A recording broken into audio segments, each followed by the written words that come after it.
Okay, Dave Lynch, welcome. Thanks very much. Really glad to join you, Mike. Tell me a little bit. Actually, I already know about you, but tell everybody else about you. Where do you live and what do you teach? Sure. So I live outside of Philly, and I teach kind of a variety of different tests. Uh, Probably my main two are the LSAT for people who want to go to law school, and the SAT. Um, but I also do some ACT and some GMAT and some GRE. I do everything online, and I've been doing it for a pretty long time, since I guess about 2003. So uh, the decades now that I'm measuring things. Yeah.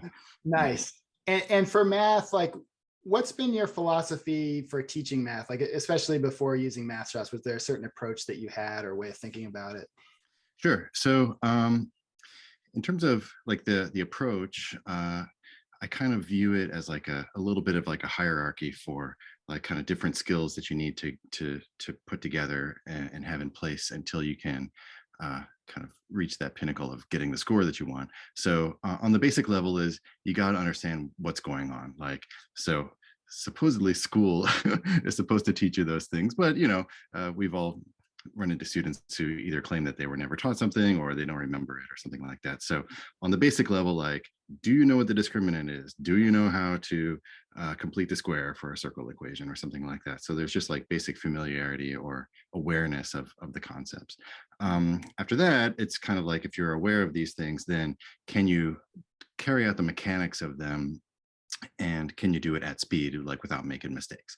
So if you know that this is what you're being tested on, and you have a well set up question where it's very clear what you're supposed to do, and you have the numbers, can you just do the mechanics of what you need to do? So that's kind of like the second tier.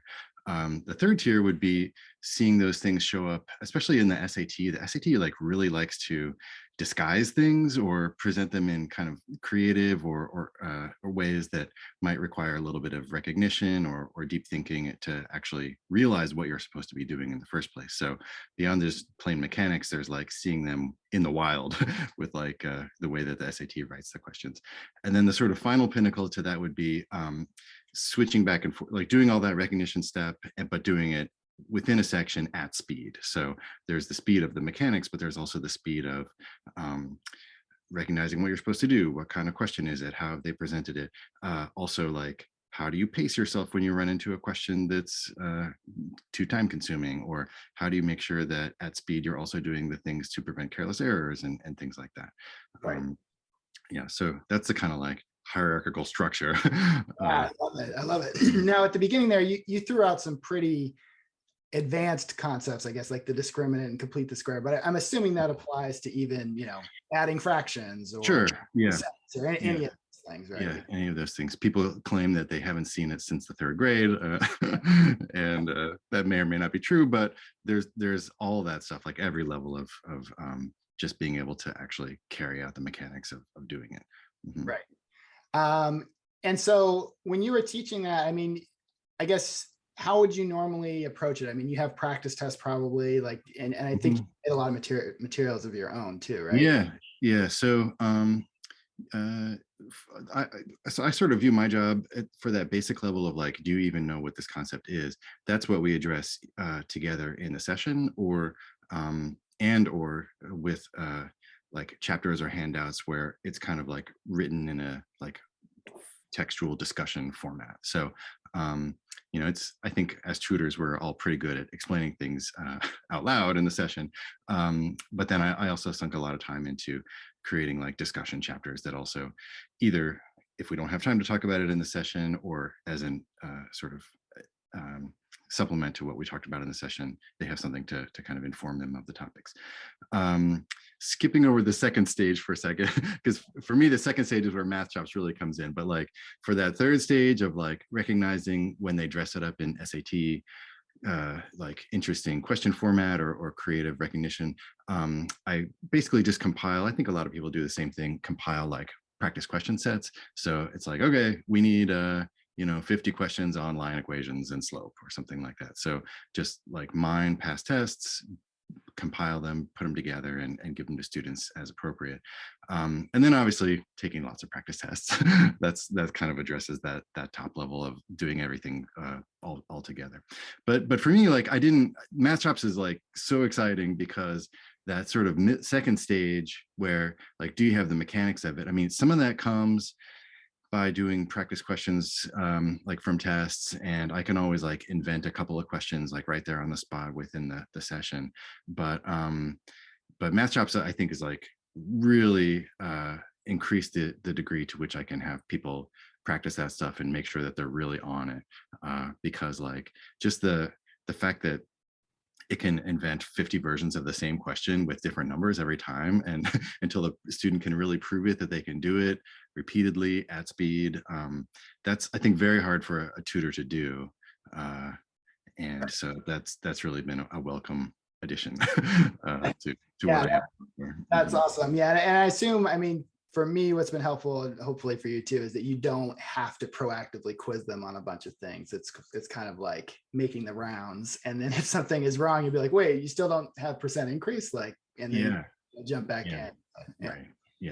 Yeah. So, it's I think it's kind of like sometimes those things, those issues present themselves in tests, because like if they take a test and if it happens to be a commonly occurring issue and you can see that they're missing it multiple times over multiple tests, then it's very easy for me as a tutor to like pick that out. It's like, oh, okay, we need to go talk about this or address it.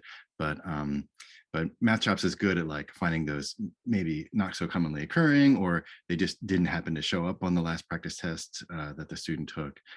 It finds them, as you said. Yeah. Nice. And so, like, what are your typical assignments with Mathchops? Like, what will you tell a student to do? Yeah, well, I take your advice, Mike. So the sort of main two components would be the level challenge to kind of get them up to an appropriate level of difficulty for the questions, and then sort of alternate that with the category challenges, either kind of going linearly across the row within a particular topic or going straight down the column if we want to like work on a particular difficulty level. And I will sometimes I'll get very specific with the people, with the students, and say like, do this, do that. And sometimes I'll just say, do a certain number, and you can choose like how you want to do it. So you can choose if you want to work on your level. You could choose if you want to work on one of the different games, like the predict my score or something like that.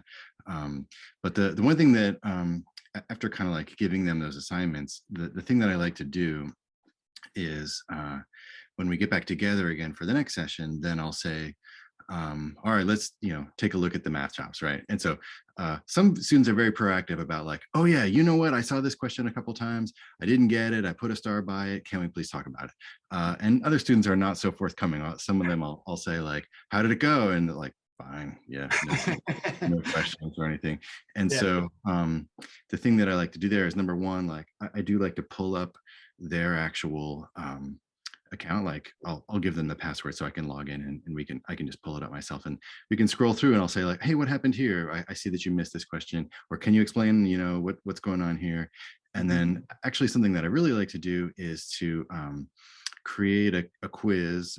Sometimes it's pretty short, like anywhere from 5 to 10 questions, untimed, but made up of questions that they've missed recently. So I'll click that little tag for the missed questions, and I'll say, all right, we're doing this quiz, you and me right now. And you're going to walk me through like how to answer these questions. And so sometimes a question will come up and that they missed, and they'll be like, I just made a silly mistake. I like fat fingered it with the, typing in the answer, and like, I know exactly how to do this. And other times, even though they didn't like sort of volunteer any particular topic or question type that they were having trouble with, as soon as it shows up and they have to do it in front of me, then like, oh yeah, I didn't know how to do this one. So that kind of helps me to or helps them to identify things that they really do need more discussion of, or things to address. But that doesn't have to take the whole session. So will kind of like hit a few of those things in the beginning, and then move on to whatever other topics that we're going to talk about. So Yep. And do you find yourself using it differently with different types of students, or is that general approach pretty flexible? Whether it's a high scoring student or a low scoring student, or That's a good question. I would say that I don't really adjust my approach too differently. I mean, to be honest, I think I probably lean on it more heavily with lower scoring students because a lot of times like the mechanics are the things that are holding them back in a lot of cases. So, you know, for example, you brought up the example of adding fractions. Like sometimes they just screw that up over and over. And it's the kind of thing that they really do need a lot of practice with. Whereas I think sometimes with like the very highest scoring students, the main thing that might be holding them back from the score that they want to get is more of that like recognition step for like the much more difficult questions where SAT presents something in a kind of quirky or unexpected way, and they didn't realize what they were being asked, or they didn't like know what to do. So Mathchops is decent for that because you know, it kind of is aligned with the way that the test presents questions. But often what we'll do is just spend more time talking about full sections from tests, or sometimes I'll say like, oh yeah, I know of a question that's really going to trip you out, like from this test from a couple of years ago, like let me go find it. And so Right. we'll lean a little bit more heavily on like actual test questions for the higher scoring students.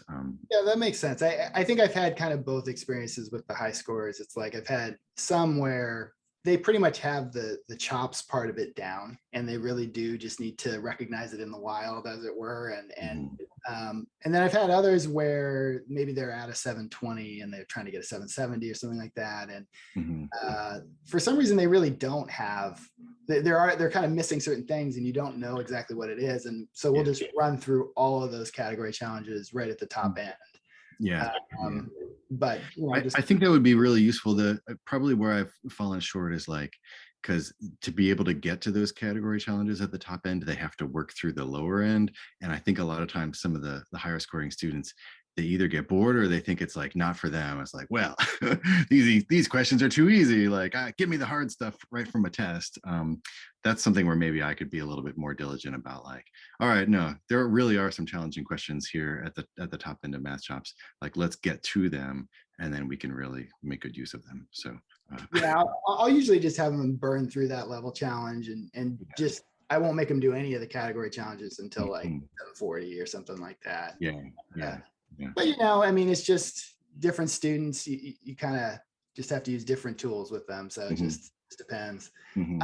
Um, so this has been great. Do you have any advice for new tutors or new users, not necessarily new tutors, but new users of Mathchops? Yeah. Well, certainly for new tutors, a few things I would recommend. So one is you should definitely do it yourself. Like get in and play that level challenge and see how the tool works, just to familiarize yourself with what the student is going to see and some of the options that the student has, and also to gratify yourself, see how far you can get before you miss a question. But part of like, so you know, you want to understand how the tool works, but I guess another really good reason to do that is that if you find something that doesn't seem quite right, I'll tell you, Mike McGibbon is very responsive. So, like Mike, I really do appreciate how you're always tinkering with it, and I know that you are kind of like always soliciting feedback from people who use it. And many times I've seen either things that other people have suggested or that I've suggested, like actually turn into reality. So, like that's a very, I think, admirable and attractive feature of it. The one other thing I would recommend is that I didn't discover this right away, but if you're adding a new student, you can also add the parent's email address as a contact, and then the parent will get kind of a report of how what the student is doing. Is it like a weekly report? Is that right? Yeah, exactly. I think it's around Sunday, you know. Yeah, Yeah. and that's nice because uh, if well, I think we all know that the parent has to be kept in the loop, and we all understand that like having clear communication is good, but nobody really likes that call to the parent to say like your daughter or your son isn't doing the work. So just let Mathchops automatically do that. Yeah. Yeah. Mhm, mhm. Now, well, those are all great tips. This has been really fun talking to you, and I'm sure I'm going to Sure. talk to you soon. Thank you very much, Dave. Yeah, my pleasure. Thanks a lot. Mhm.